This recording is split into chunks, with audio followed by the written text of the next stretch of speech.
Алтын доп арнасының алтындай достары, ассалаумағалейкум. Қалайсыздар? Ең жақсы спорттың жанкүйерлері. Бүгін біздің арнамыздан көретін ақпараттарыңыз. Ардагерлер жалға болса да басқа клубта ойнағысы келеді, ал оны жалға алатын топ клуб дайын отыр. Кешегі Чемпиондар лигасының ойындарының ішінде голдар өте көп болды, голға толы ойындар болды, бір ғана голы аз ойын, сол жерде көп қателік болды. Ол әрине Бавария Парис Сен-Жермен. Холланд кешегі ойыннан кейін рекорд жаңартты, бірақ та Манчестер Сити Фейнордты өз алаңында жеңіп тұрып, 3-0 жеңіп тұрып, 3 ұпайдан айырылып қалды. Осы және басқа да футбол ақпараттары бүгін сіздердің назарларыңызда, достар. Еңбегімізді бағалап, лайктарыңызды басып, арнамызға жазылып қойсаңыздар, біз өте қуанышты болар едік. Ал енді біз бастаймыз, кеттік. Ардагерлер екі топ клубтың арасында бір клубты таңдады. Барселона мен Реалдың арасында Реалға барды. Не себепті Реалды таңдады деп ойлайсыздар? Әлбетте Реал Мадрид ардагерлерге көп ойын уақытын беруге уәде берген болатын. Бірақ та сол уәделерінде тұрмай жатыр. Осы қазіргі таңда жас талантты, жас Мессиді ашуландырады. Килиан Мбаппенің де келіп қалғаны бар. Килиан Мбаппе келгелі осы түрік ойыншысына уақыт тимейтіні белгілі болды. Килиан Мбаппе түрік ойыншысына ғана емес, талай ойыншыға өзінің кедергісін келтірді. Реал Мадридте әлі де келтіріп жатыр, бірақ енді соған лайықты ойнаса ешкім де ренжімес еді. Енді Реал Мадридтің басшылары түріктің Мессиін, ардагерлерді ешқайда сатқысы келмейді, өздерінің болашағы ретінде көреді. Бірақ та осы маусымда 300 минут қана ойнаған. Бұл әлбетте ардагерлерді өкпелетеді, сондықтан да ардагерлер ең болмаса жалға болсын басқа клубқа барып ойын уақытын алғысы келеді. Жалға ардагерлерді қолда аяққа тигізбей, аяғын жерге тигізбей алып кетейін, маған бере қойшы, маған бересіз ба деп отырған клубтар өте көп.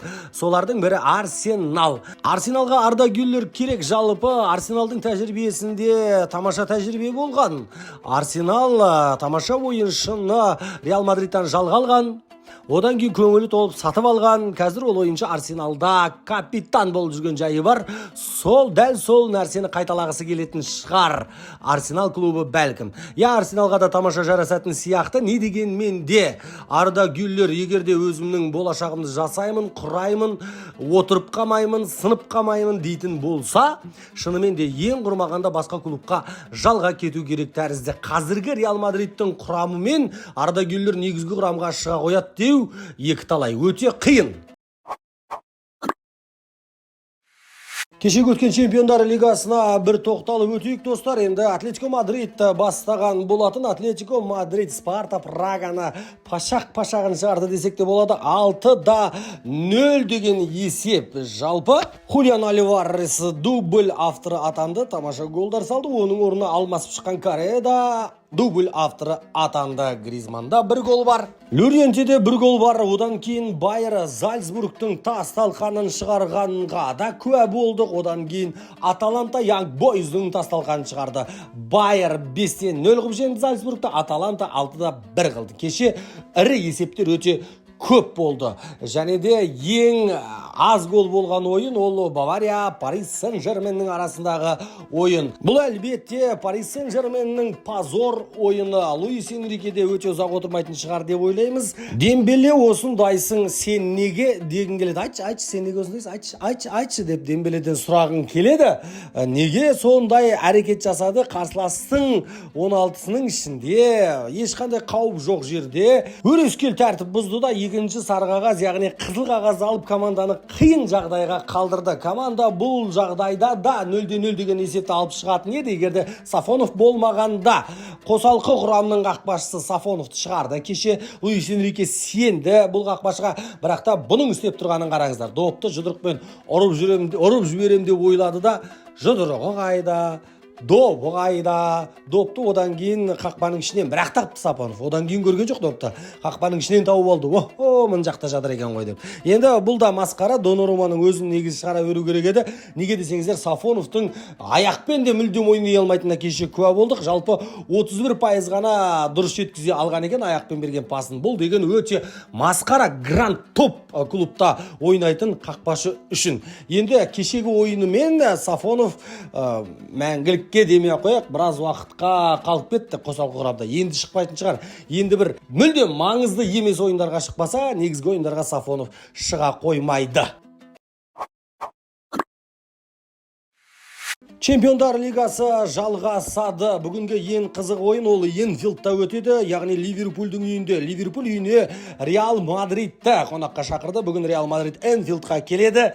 Және де Реал Мадридтің бүгінгі жағдайы ауыр, жарақат өте көп. Айта кететін болсақ, Родриго, Васкес, Чаумини, Милитао, Дани Карвахаль, Давид Аллава деп айта берсек болады. Ең ауыры бүгінгі ойынға шықпайтын ол Винисиус, Джуниор Винисиус та бүгін алаңға шықпайды, Реал Мадридқа көмектесе алмайды. Жалпы сарапшылардың көбі бәрі Ливерпуль жеңіске жетеді деген тұжырымды ұстап отыр. Жаңағындай көп жарақаты бар Реал Мадрид бүгін қандай да бір жеңіске жете алады ма? Бүгін Реал Мадрид ұпай жоғалтса өте қиын болады. Сондықтан да бүгін Реал Мадрид барын салады. Не дегенмен де Чемпиондар лигасы Реал Мадридтің лигасы деген сөз қалыптасып қалған жанкүйерлерде. Сондықтан Реал Мадрид бүгін қарап қалмайды, бар ойыншымен барын салады деген ойдамыз. Өте қызық ойын болады. Және де бұл ойын жайлы негізгі құрамдарды ерте көрем десеңіздер, жалпы Чемпиондар лигасындағы әр команда жайлы қызықты фактыларды көріп отырам десеңіздер, жаңалықтарды біліп отырам десеңіздер,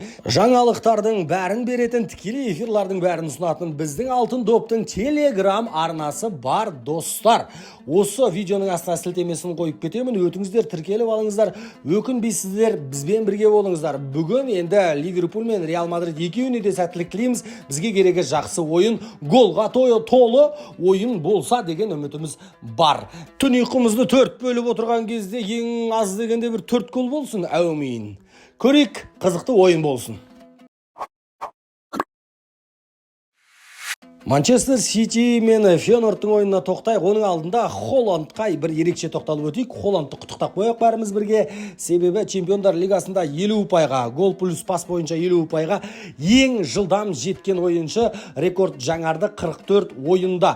Гол плюс пас бойынша 50 ұпайды ең жылдам жинаған бұған дейін Ван Нистелрой 45 ойында еді. 44 ойында бұл ұпайды жинап рекордты жаңартты Холланд. Бірақ кеше тағы да көңіл түсті Манчестер Ситидің, себебі кеше 3-0 есебімен жеңіп тұрып 75 минутта, 82 минутта, 89 минутта гол өткізіп алды, 3-3 қылып алды. 75 минутқа дейін 3-0 ұстап тұрып, 75-тен кейін Фейнордтан, Этихадта осылай Манчестер Сити жеңіліп жатқаны бұл өте үлкен құлдырау. Гвардиоланың дәуірі бітті ма деген негізі сауатты сұрақ. Себебі бір қателік болуы мүмкін, 2 қателік болуы мүмкін, 5 қателік болуы мүмкін.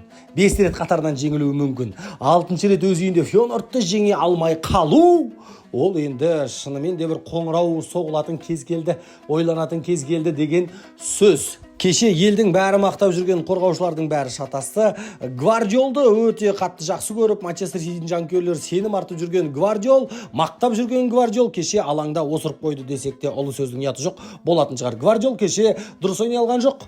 Жалпы қорғаушылар дұрыс ойнай алған жоқ. Қақпашы бір білмеймін, не істеп жүр Эдерсон, не бітіріп жүр, өзі ұққан жоқ. Ойынды жартылай құртқан қақпашы жарты команда деген ұғым бар футболда. Енді кеше мүлдем сенім артатындай сенімді ақтай алмады Эдерсон, өкпелетті. Пеп Гвардиол соңғы осы ойыннан кейін пресс-конференцияда басы қатып отырды, не істерін білмей отырды, жанкүйерлерге не деп ақталарын білмей отырды. Бірақ ақталды, бізде бәрі жақсы, бізде тек қана ойыншылар жетіспей тұр. Негізгі құрамның ойыншылары оралатын болса, қайтадан бұрынғы деңгейге түсеміз. Қазір бізде ойыншылардың жоқтығынан осындай ойын болып жатыр. Мен тактиканы да, басқа нәрсені де ештеңені өзгерткім келмейді. Біз осы системамен кубоктың бәрін жұлып алған болатынбыз. Ары қарай мен істеп тұрған системаны ауыстырғым келмейді. Тек қана маған ойыншыларым жарақаттан оралып толықтай келсе болғаны, деді Пеп Гвардиола. Өте өкінішті, шынымен де Манчестер Ситидің жағдайы қазір өте ауыр. Бүгінге осы достар, назарларыңызға рахмет. Бізбен бірге болыңыздар. Біз сіздер үшін күнделікті футбол ақпараттарын шығаратын арнамыз. Арнамызға жазылып қоңыраушаны басып қоюды ұмытпаңыздар.